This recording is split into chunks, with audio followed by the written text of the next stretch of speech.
had spent a few days in Austin visiting friends. I live in Louisiana, so it's sort of an all-day drive on my last day. In Austin, my old friend Tom had commented on my Instagram story asking when I leave, and I said today, he told me he lived an hour outside of Austin, which was actually in the direction home for me. I hadn't seen Tom in years, and it would be nice to catch up. He said I should stop by, and I said sure, why not. I set my GPS for Tom's address, and it said about an hour and a half drive, Tom. And I had been friends back in high school, but lost touch after graduation. We followed each other on social media, but hadn't really spoken in years. When I pulled up, I noticed his house was a little old-fashioned. It wasn't run down or anything, just aged. The wooden porch creaked under my steps. And when he opened the door, I caught the scent of old wood and something rustic like an old cabin in the woods, Tom. Of course, very welcome. Big hug and pulling me inside some friendship. Stay just as pure no matter how much time passes inside of the house. It was just as old as the outside. The furniture looked like it had been around since the 70s, and every step I took on the road.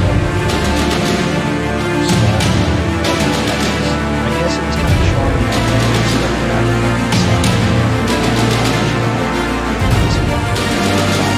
By this point,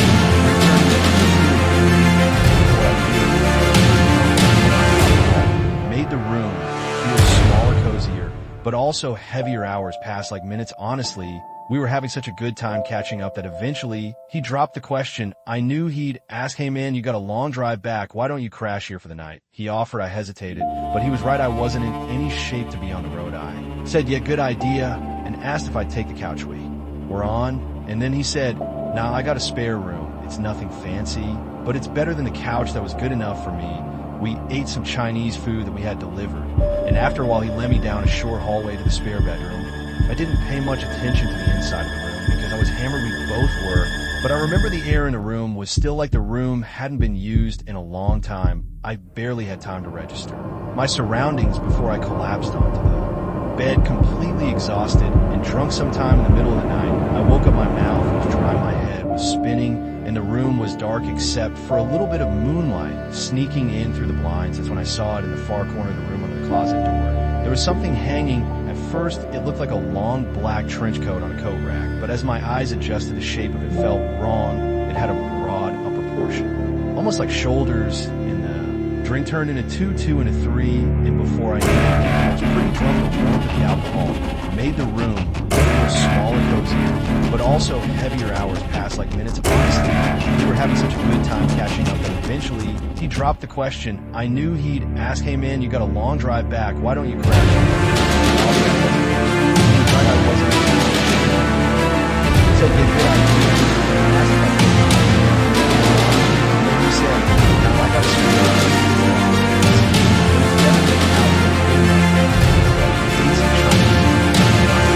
And after a while, he led me down a short hallway to the spare bedroom. I didn't pay much attention to the inside of the room because I was hammered. We both were, but I remember the air in the room was still like the room hadn't been used in a long time. I barely had time to register my surroundings before I collapsed onto the bed, completely exhausted and drunk. Sometime in the middle of the night, I woke up. My mouth was dry, my head was spinning, and the room was dark except for a little bit of moonlight sneaking in through the blinds. That's when I saw it in the far corner of the room on the closet door. There was something hanging. At first, it looked like a long black trench coat on a coat rack, but as my eyes adjusted, the shape of it felt wrong. It had a broad upper portion, almost like shoulders, and even have a coat rack in that room. He said. I stared at him, waiting for him to say he was messing with me, that this was some kind of joke, but his expression stayed serious. Come look, I said. He sighed, but got up and followed me back to the spare bedroom. I pointed to the exact spot. It was right there. I said. Tom scratched his head. He asked me if I was sure I wasn't just dreaming, but I said I know what I saw. I insisted with my voice shaking slightly. I woke up. It was there. Then I woke up again. It was gone. I said. We stood in the room for a few moments, both of us feeling the same eerie silence pressing in on us. Tom finally exited and shook his head, agreeing we should check the house, just in case. We searched every room, every closet, every corner. Nothing, no signs of forced entry, no weird coats hanging anywhere, nothing that could explain what I saw. Eventually, Tom tried to convince me that maybe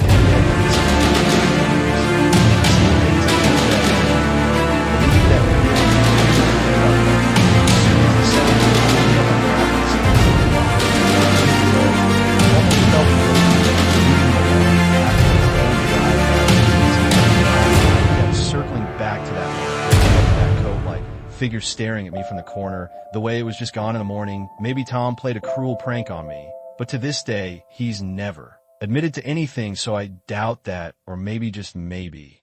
There had been someone in that house watching me sleep, and they decided to leave before the morning. Music.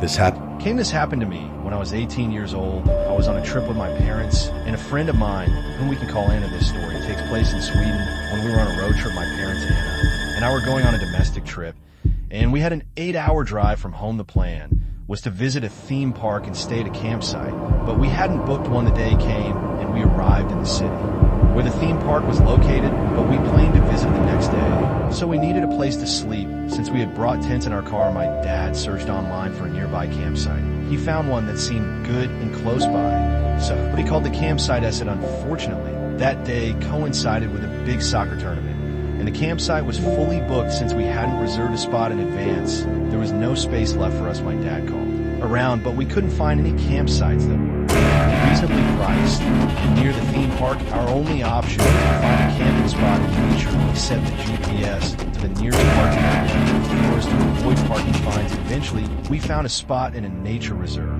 When we arrived, there were some people around. So, we asked if it was okay to set up a tent. Others were to stay on the hiking path, so we were no parking fines. Based on the design of the city, small,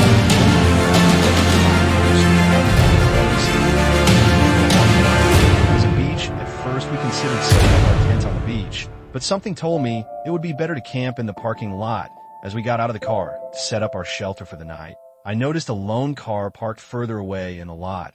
It looked like it was in bad condition, and there was no one. Inside, I found it strange because it was already evening, so there were no more people at the beach or hiking in the woods. However, I didn't think too much about it at the time. I helped my parents set up our tents. They were sleeping in one tent while Anna and I shared the other, with both tents placed close together. After struggling to build them, we finally finished Anna, and I made our tent cozy, watched YouTube, and ate snacks. By this time, it was around 11 p.m. We wanted to sleep at a decent hour so we wouldn't be too tired the next day. After a while, around midnight, we decided to sleep. At this point, my parents were already asleep in their tent. Anna and I were scrolling through TikTok when we suddenly heard a metallic sound from the parking lot. It sounded like a shovel being thrown onto the gravel.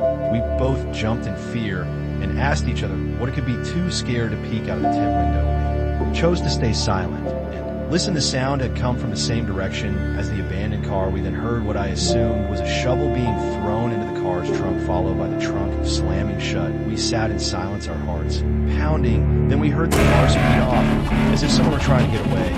Quickly, I texted a friend in a nearby city telling him where we were staying. He replied, warning me the beach nearby was known to be dangerous with organized criminals, often engaging in illegal activities. I felt cold.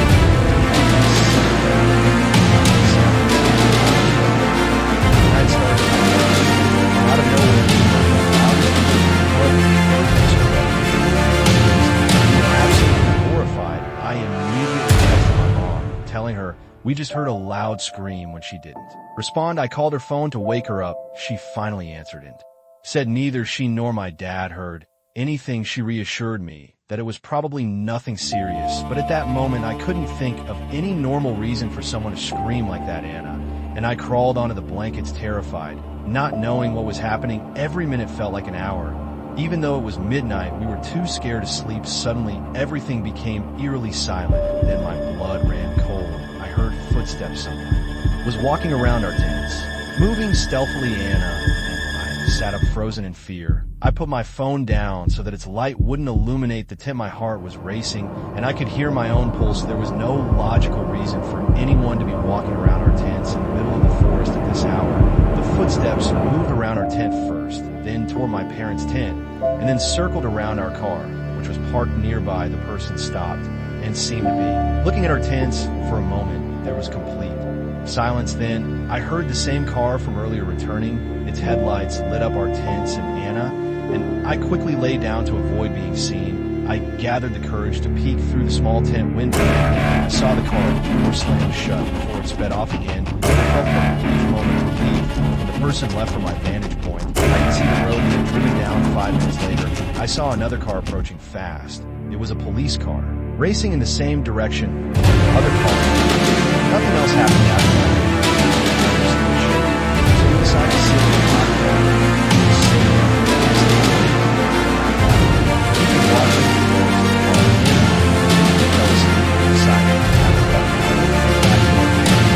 Out of sheer exhaustion, finally fell asleep and woke up around 9 a.m. Completely drained, I told my mom everything that happened, and she revealed that she had also heard the footsteps, but when the person was near their tent, she had also heard heavy breathing like the kind you hear in horror movies during a scary phone call. She had been terrified too, however my dad had slept through the whole thing, so we had to tell him the story. Without hesitation, we immediately packed our things in the tents, eager to leave as soon as possible. None of us wanted to stay there any longer. Despite the terrifying night, we had a good time at the theme park later that day. However, that evening, I decided to research the forest where we had camped. What I found made my stomach drop. Just a short time before a visit, a man had been murdered there, stabbed to death due to gang-related debts. Even more disturbingly, 2 men had gone missing from that exact beach and had never been found. I couldn't stop thinking about it. Walking around our tents was a dangerous individual. Checking to see if there were any witnesses. What if we had been in serious danger without realizing it? Even now, I still think about that night. Who made that horrifying scream? And why was someone using a shovel in the middle of the night in a forest? And the police, what exactly were they chasing? I guess I'll never. Music.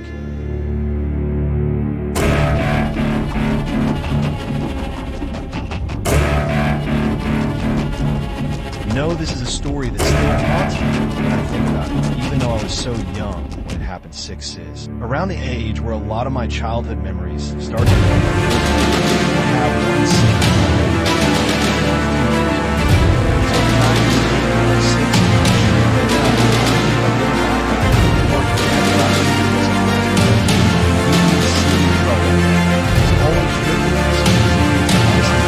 I don't remember if this happened or not, but I woke up in the middle of the night to Keith shaking me awake.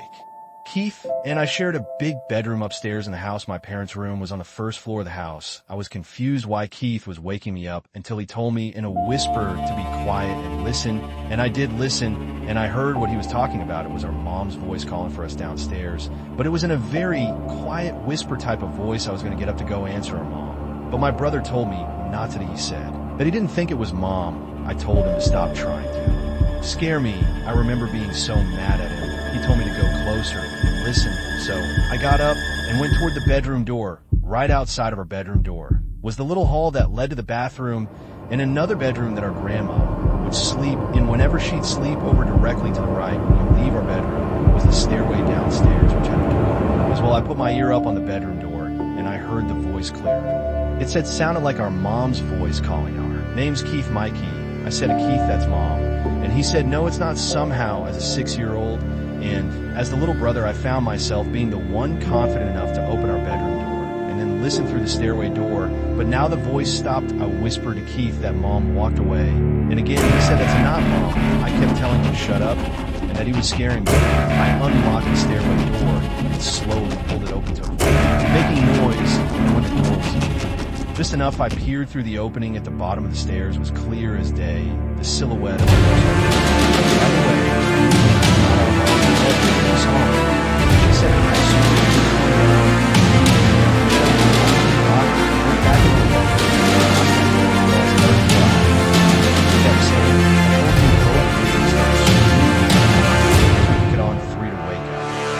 so on 3, we started stomping on the floor and screaming as loud as we could. It didn't take long for our parents to barge up the stairs, pounding on the locked door. At first, our dad was pissed about the door being locked, but as soon as we let them in, they saw that I had been crying, and we were genuinely disturbed about something. They listened to us. My mom was particularly concerned after telling us she was not at the bottom of the stairs, and she was not calling her name. She asked what the woman looked like, but all we could say was, we couldn't tell.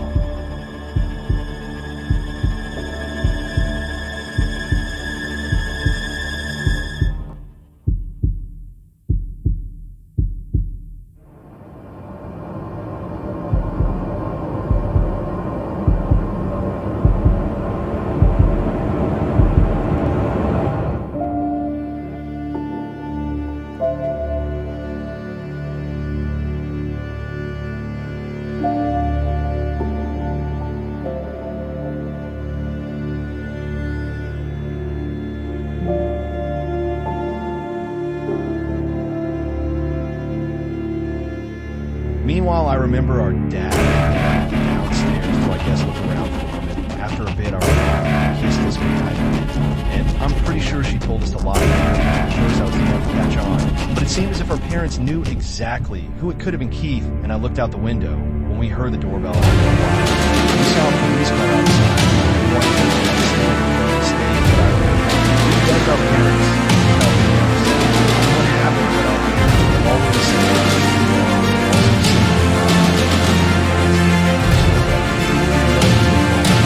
save my brother and I from any kind of further trauma or fear.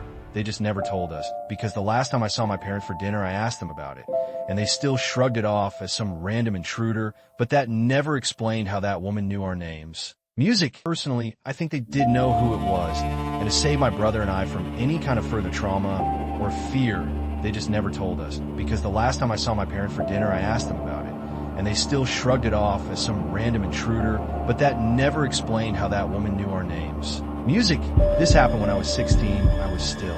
In high school, I obviously didn't have a car yet, so I was at the mercy of my parents driving me around, or just walking if it was close. It was the weekend my friend Haley was having some of our friends over since her parents weren't home. My mom drove me to her house. Haley lived close, about a 3-minute drive, a 20-minute walk. My mom was single at the time, and she also liked to go out too, so she told me that if she's out late, then to just walk or get a ride home, which meant she was going on a date. A few of our girlfriends were at Haley's house, Tina, Courtney, and Belle. The 5 of us hung out in her backyard for a few hours until some boys from our school unexpectedly showed up. By unexpectedly, I mean Haley didn't tell me she was inviting them. The reason I was annoyed by this was because one of the boys that showed up was a boy I had some history.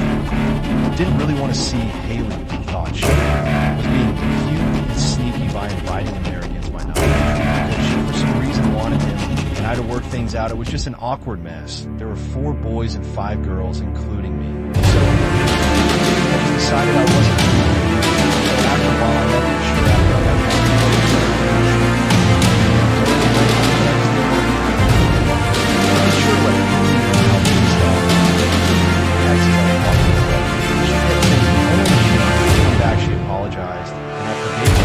I still just want to go home. I walked for like 5 minutes until I slowed down. I thought I heard footsteps behind me. And when I slowed down, I confirmed I heard footsteps that weren't mine. I turned around, and there was a middle-aged man with a hood up over his head and his hands in his hoodie pocket. He was smiling, looking at me, and said, "How you doing?" I responded, "Hi," and just turned and kept walking. We were in the suburbs. People are walking around. It's not unheard of, even if it was late. 5 minutes more passed of me walking, and every time I glance around, that man would still be behind me, more or less the same distance away, maybe a little closer each time. I looked. It was not a straight path home. I'd have to make multiple turns onto intersecting roads to get to my house, and each turn I made, he was still there. I was texting my friends about it, and then the man from behind me said, "Isn't it such a nice night? Love this weather." I replied back, "Yeah." And that was it. I started walking just a bit faster, but not enough to draw suspicion like that. I'm running away. The man spoke again, and every time he opened his mouth, part of me died a little more inside, like, why was he talking to me? Why was he following me? He asked, "Are you from the neighborhood?" I replied, "No." I was making my answer short and firm. A man chuckled. I started asking all my friends for help too. Then one of the guys picked me up and running. The boy who was trying to avoid was on his way to come get me. I'll just nickname him Brandon, the man behind me. Then said something that changed everything. He said, "I'm not going to hurt you. You live by the elementary school." And I turned around, and he stopped in his tracks. He was still smiling. Now he smiles. I screamed, "Leave me alone," and started at that point, I started screaming everyone in their houses to wake up. He then dropped his nice guy facade and said, "Shut up, you little." My screams definitely scared him off, because he obviously didn't want a bunch of witnesses about to come out of their houses. He ran away into the darkness, and I saw some lights in the houses around me turn on. One couple came out of their house, and I explained I almost got kidnapped. I stayed there in front of their house until Brandon arrived deep to pick me up. He drove me home. It was only like a 1-minute drive. After that, my mom wasn't home. She was out, and she wasn't answering my texts. I didn't want to be alone, so I invited Brandon in to stay the night. I know he was the happiest camper alive, but it didn't end there. We were up late, just talking and reminiscing about old times when we both heard footsteps circling the house. My room in that house was Upstairs, facing the backyard, we heard the gate to the backyard.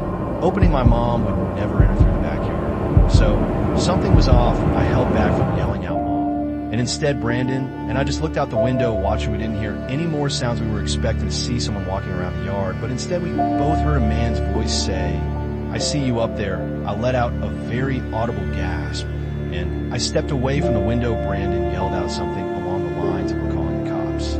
You freak. That's exactly what we did. The fact that this man knew where I lived, he probably knew who I was. What if he knew I was at Haley's house? Brandon did a lot of talking on the phone from 911 when he's back, I know. He tried really hard to manage the situation, and I appreciated that. I was honestly so happy he came inside. The cops showed up, and their presence was safe.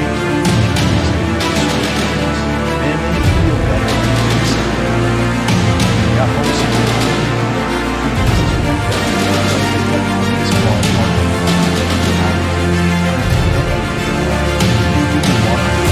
I was even scared to go into our backyard with my mom. Had to have her uncle come over and install an entire security camera system. He made no effort in hiding them. They were on full display to deter that creepy man and any other creep from coming to that house. I'm glad to say that the story ended there, because this incident also prompted my mom to sell that house about a year later, just